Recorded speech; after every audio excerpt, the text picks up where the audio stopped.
నమస్తే, welcome to our channel. నేను సిరి. ఇప్పుడు చూసుకున్నట్టయితే ఏపీలో మొత్తం అరెస్టుల పర్వం అయితే కొనసాగుతూనే ఉంది. దాంట్లో ప్రముఖ రాజకీయ విశ్లేషకులు చింతా రాజశేఖర్ గారిని కూడా అరెస్ట్ చేస్తున్నట్టు, ఏదైతే కొన్ని సోషల్ మీడియాలో పెట్టిన పోస్టుల వల్ల తన మీద కేసులు పెట్టి అరెస్ట్ చేస్తున్నట్టు కొన్ని వార్తలు అయితే వచ్చాయి, మనం చూసాము. అయితే దానికి సంబంధించి ఈరోజు మనతో మాట్లాడడానికి రాజకీయ విశ్లేషకులు చింతా రాజశేఖర్ గారే ఉన్నారు. మరి ఏమైంది, తన అరెస్ట్ అన్నారు, అన్నీ అన్నారు, మరి ఈరోజు మరి ఇంటర్వ్యూకి అయితే వచ్చారు. మరి ఏంటనేది తన మాటలోనే తెలుసుకునే ప్రయత్నం అయితే చేద్దాం. నమస్కారం సార్.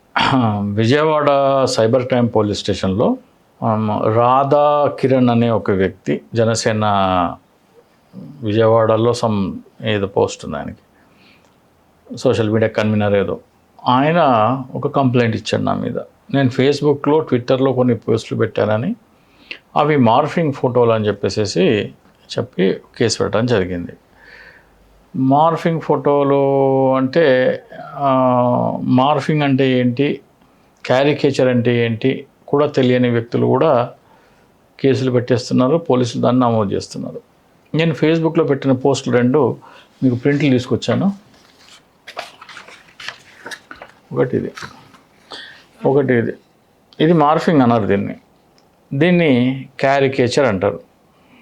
క్యారికేచర్ అంటే కార్టూన్లు కూడా క్యారికేచర్ కిందకే వస్తాయి. అంటే న్యూస్ పేపర్లో వ్యంగ్యంగా వేసే కార్టూన్లు ఎలాంటివో ఇవి కూడా అలాంటివే. ఇటువంటి కార్టూన్లు తెలుగుదేశం పార్టీ అఫీషియల్ పేజ్లలో కూడా వేస్తారు జగన్ గారి మీద. జగన్ గారి పార్టీ వైసీపీ వాళ్ళేమో టీడీపీ వాళ్ళ మీద కూడా క్యారికేచర్లు వేస్తూ ఉంటారు. సో ఇది మార్ఫింగ్ వేరు.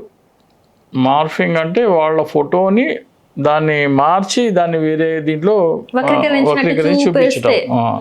ఇది వ్యంగ్యం. దీంట్లో ఏముంది, ది లై లామాస్ ఆఫ్ ఏపీ, ద లై లామాస్ ఆఫ్ ఏపీ. ద లై లామాస్ ఆఫ్ ఏపీ అంటే అబద్ధం చెప్పే స్వామీజీలు, అబద్ధం చెప్పే గురూజీలు.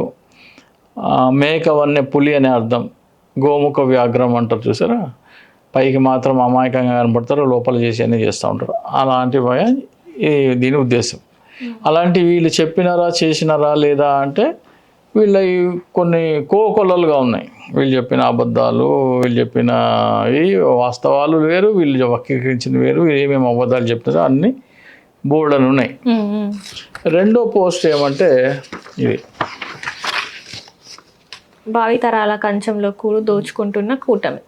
భావితరాల కంచంలో కూటు దోచుకుంట. ఇది ఎవరిని ఉద్దేశించి, ఇతను ఎవరు, చిన్న పిల్లోడు అంటే భావితరాలు.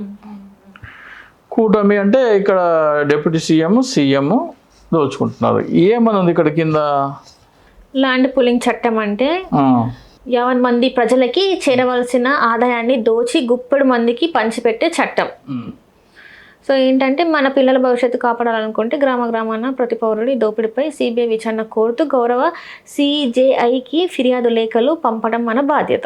ఈ పోస్ట్ ఫేస్బుక్లో పెట్టాను. దీంతో పాటు ఫిర్యాదు లేఖ 4 పేజీల ఫిర్యాదు లేఖ కూడా దీనికి అనుబంధంగా ఆ 4 కూడా ఉన్నాయి ఒకే పోస్ట్లో. ఇది ఫస్ట్ ఉంటుంది. 2, 3, 4, 5 ఫోటోలేమో ఆ గౌరవ సిజేఐ గారికి రాయాల్సిన ఫిర్యాదు లేఖ ఫోటోలు. ఇప్పుడు ఇది ఎవరు అంటే ఆంధ్రప్రదేశ్లో ఉన్న ప్రతి ఒక్క పౌరుడు బిడ్డలు, మనవలు. ఆంధ్రప్రదేశ్లో ఉన్న ప్రతి ఒక్క పౌరుడు వాళ్ళ పిల్లలు, వాళ్ళ మనవలకి వాళ్ళ కంచంలో నుంచి వీళ్ళు దోచుకుంటున్నారు. ఇది వేసిన క్యారికేచర్. దీనిని ఎందుకు వాళ్ళు దోచుకుంటున్నారు అని చెప్పి తెలుసుకోవాలంటే ఏం చేయాలి, ఆ ఫిర్యాదు లేఖ చదవాలి. ఈ ఫేస్బుక్ పోస్ట్తో పాటు పెట్టిన ఫిర్యాదు లేఖ చదవాలి. సో ఎఫ్ఐఆర్లో ఈ పోస్ట్ మెన్షన్ చేసినారు. మెన్షన్ చేసి ఈ పోస్ట్తో పాటు గౌరవ భారత ప్రధాన న్యాయమూర్తికి రాయాల్సిన ఫిర్యాదు లేఖ కూడా ఎఫ్ఐఆర్లో ఉంది. అంటే ఇప్పుడు నేను ఏం చెప్తున్నానంటే, అరే ఆంధ్రప్రదేశ్ ప్రజలారా, మీ పిల్లల కంచంలో నుంచి ఇట్లా దోచుకుంటున్నారు వీళ్ళు, దీనిని ఆపండి. దీన్ని ఆపడానికి మీరేం చేయాలి, గౌరవ భారత ప్రధాన న్యాయమూర్తి గారికి ఫిర్యాదు లేఖ రాయండి. ఫిర్యాదు లేఖ నమూనా కోసం DICSOOCHI@gmail.comకి మీ ఈమెయిల్ చేయండి అనేది ఆ ఫేస్బుక్ పోస్ట్ యొక్క ముఖ్య ఉద్దేశం. ఎవరైతే ఈ సోడిశెట్టి రాధాకిరణ్ ఉన్నారో మరి ఆయన పెళ్ళైందో లేదో నాకైతే తెలియదు, కానీ ఆయన పిల్లల కోల్చంలోంచి కూడా వీళ్ళు లాక్కుంటున్నారు, దోచుకుంటున్నారు. ప్రతి జన సైనికులు వాళ్ళ పిల్లల కంచంలోంచి కూడా అంటే ప్రజలందరి కంచంలోంచి దోచుకుంటున్నారు. అందులో తెలుగుదేశం ఓటర్లు ఉన్నారు, జనసేన ఓటర్లు ఉన్నారు, బీజేపీ ఓటర్లు ఉన్నారు, వైసీపీ ఓటర్లు ఉన్నారు. ప్రజలందరి పిల్లల కంచంలో నుంచి వీళ్ళు కోడ్ దోచుకుంటున్నారు. ఎట్లా అని తెలుసుకోవాలంటే ఈ DICSOOCHIకి ఈమెయిల్ చేస్తే ఒక ఫిర్యాదు లేఖ నమూనా వస్తుంది, అది చదివితే అర్థమవుతుంది. అది చదవకుండా ఆయన వచ్చి కేసు పెట్టేసినాడు. కేసు పెడితే కేసు రిజిస్టర్ అయింది.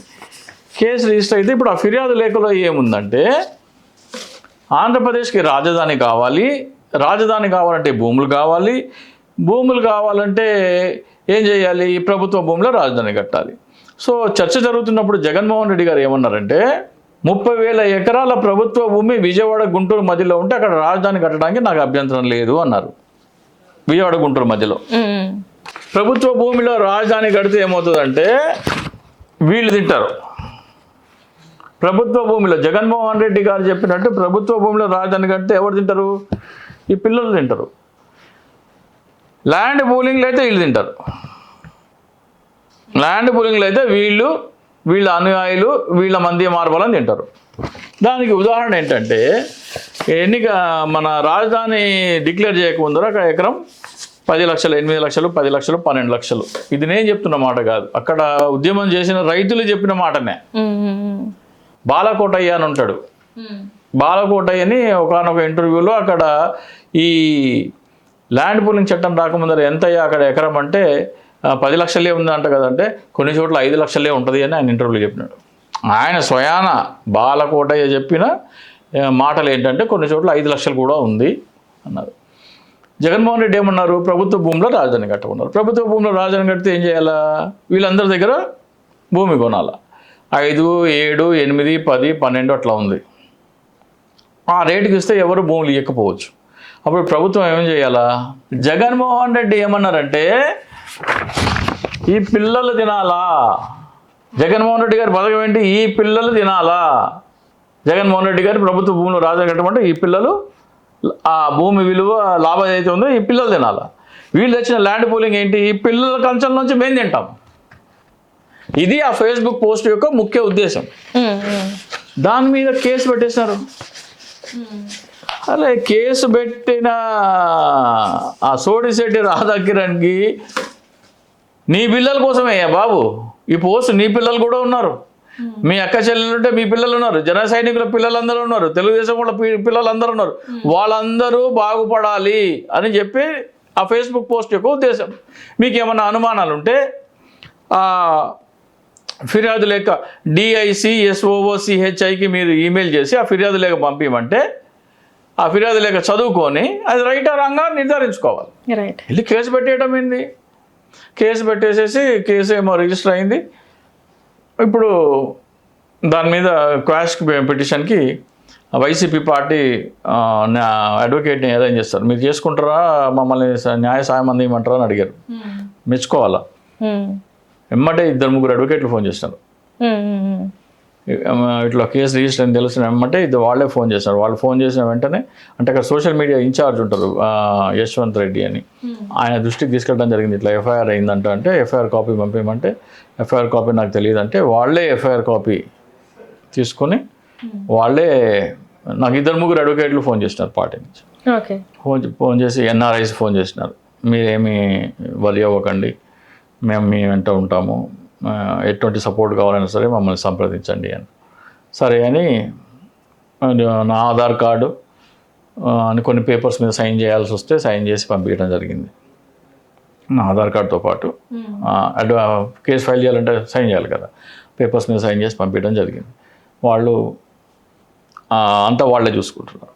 ఇక్కడ విషయం ఏంటంటే ప్రజలకి లాభపడేలాగా ప్రభుత్వ భూమిలో రాజధాని కట్టడం సబబా, లేకపోతే గుప్పుడు మంది ప్రైవేట్ వ్యక్తులు లాభపడేలాగా ల్యాండ్ పూలింగ్ చట్టం ప్రకారం రాజధాని కట్టడం సబబా అనేది ఫేస్బుక్ పోస్ట్ యొక్క ముఖ్య ఉద్దేశం. ఇప్పుడు ఏమైపోయింది, ఆ పిల్లోడు చేసిన పిచ్చి పనికి ఏమైపోయింది, SI గారు సిఐ గారు ఆ కేసు రిజిస్టర్ చేస్తారు కదా. సిఐ గారు కేసు రిజిస్టర్ చేస్తే అందులో ఇది కూడా మెన్షన్ చేస్తారు. ఇది కూడా మెన్షన్ చేసి దీంతో పాటు ఉన్న గౌరవ భారత ప్రధాన న్యాయమూర్తి గారికి వెళ్ళాల్సిన లేఖ కూడా అందులో. సో ఇప్పుడు ఏమైంది, పోలీస్ రికార్డులోకి వెళ్ళిపోయింది. అంటే అమరావతి ల్యాండ్ పూలింగ్ అనేది 5 లక్షల కోట్ల అవినీతి అని చెప్పేసి ప్రభుత్వం దృష్టికి వెళ్ళింది. ఇప్పుడు ఆ ఇన్స్పెక్టర్ గారు ఏం చేయాలి? ఇన్స్పెక్టర్ గారికి ఒక భారీ 5 లక్షల కోట్ల అవినీతి జరుగుతుందని ఆయన దృష్టికి వచ్చింది అనుకోండి, ఏం చేయాలి ఆయన? అదేంటని ఫస్ట్ కనుక్కొని దాని మీద పై అధికారులకు చెప్పాలి. సో ఆయన ఏం చెప్పాలి? డిఎస్పీ గారికి చెప్పాలి. డిఎస్పీ గారు ఎస్పీ గారికి చెప్తే ఎస్పీ గారు డిఐజీకి ఐజీకి ఇన్ఫార్మ్ చేస్తే అది ఫైనల్గా డీజీపీ గారికి వెళ్తుంది. డీజీపీ గారు చీఫ్ సెక్రటరీకి చెప్పాలి. సో ఇప్పుడు అమరావతిలో 5 లక్షల కోట్లు అవినీతి జరుగుతుంది అనే సమాచారం ఇప్పుడు ఎవరి దగ్గర ఉంది? ఆంధ్రప్రదేశ్ రాష్ట్ర ప్రభుత్వం దగ్గర ఉంది. దాని మీద ఏం చర్యలు తీసుకుంటారు అని చెప్పేసి నేను రాబోయే రోజుల్లో మీకు ఈ సమాచారం అయితే అందింది. ప్రభుత్వ రికార్డులో నమోదైంది, న్యాయస్థానంలో నమోదైంది. మీ కర్తవ్యం ఏంటి? నాకు సంబంధం లేదంటానికి లేదు కదా ఇప్పుడు. దాని మీద మీరు విచారణ జరిపించాలి. అయితే సిఐడితో విచారణ జరిపించాలి, లేదా సిబిఐకి రెఫర్ చేయాలి.